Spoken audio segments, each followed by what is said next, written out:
Good afternoon, I am William Theo, and this is PTV News Now. POTUS Joe Biden promised Monday to work closely with Egypt and Qatar to enforce and make an Israel-Hamas cessation in hostilities work. A message and statement the White House confirmed Monday after phone calls made by POTUS Joe Biden to his Egyptian and Qatari counterparts, urging them to do all they can to sway Hamas to release all the hostages and assure the proposed ceasefire on the table is a very good deal for both sides. After months of heavy involvement to craft a deal and put a pause or end to the fighting, Egypt, Qatar, and the United States are finally seeing a flickering light at the end of the tunnel, with Israel hopping on board and Hamas as the only obstacle or impediment getting in the way of peace and the release of hostages and prisoners. The proposed deal features a 6-week ceasefire, a staggered release of hostages in Hamas captivity swap for a pre-arranged number of prisoners held in Israeli prisons, and increased humanitarian aid to Gaza.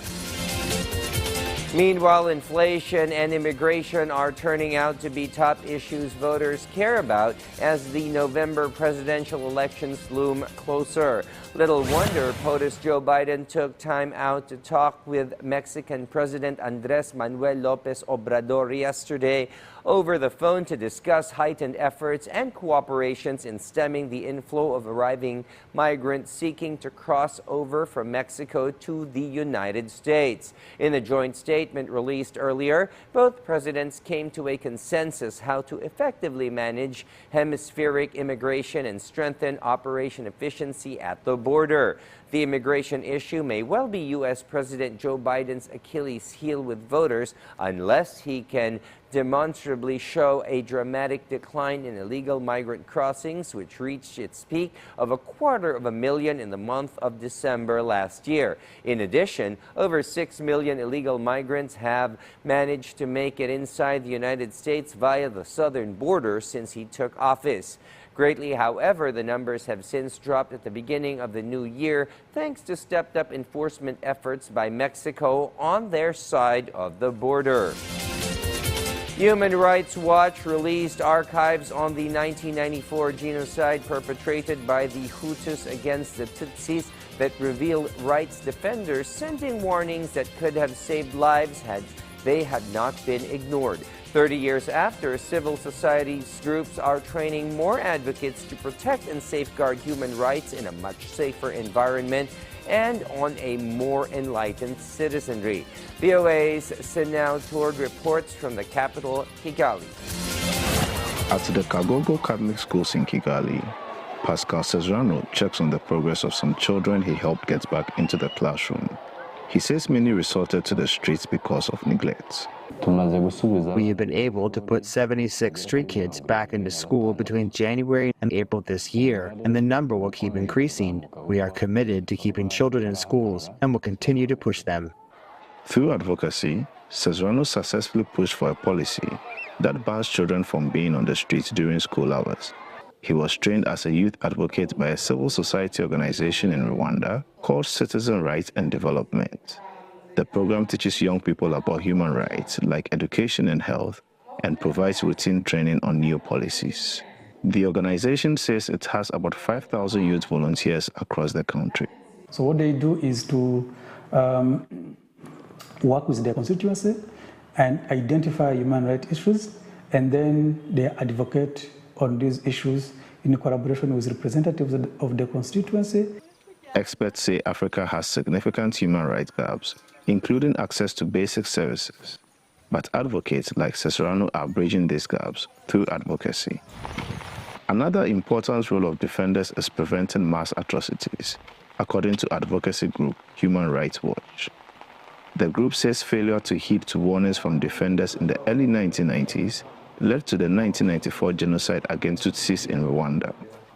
In 100 days, Hutu extremists massacred nearly 1 million minority Tutsis and moderate Hutus. 30 years on, advocates have championed policies that have shaped the nation, but some remain threatened, according to the group's Lewis March. We're in a Rwanda that has made economic progress. We're in a Rwanda that has made, in many aspects, real progress in terms of health and in terms of education. But unfortunately, that progress has not been matched in terms of human rights. We're in a Rwanda where civil and political rights are very much constrained. Musimi says Rwanda has adopted an advocacy method that works for everyone. We don't believe in confrontational advocacy approaches where people think that organizing violence demonstrations, standing too much against the government that will bring change. No, it doesn't. Instead, on Tuesdays, advocates, policymakers, and community members hold meetings where they raise issues and propose solutions. Musimi says this approach gives every household a voice and holds community leaders accountable. Marge commends these efforts, but says more can be done. I appreciate that they're taking a traditional view of things, and I acknowledge that in some capacity that can affect some degree of respect for rights. But let's face the facts for what they are. They're taking that constrained approach because of the system in Rwanda that doesn't allow for a broader approach. But Musimi says the community-led conversations are making a difference. I would say that where we are now is actually the best. We meet, we share policy issues, we share recommendations and findings, and then we see things changing. Human rights groups say they will continue to adopt community-based advocacy and train more youth to defend and safeguard a genocide-free Rwanda. Sana Nutot, VOA News, Kigali.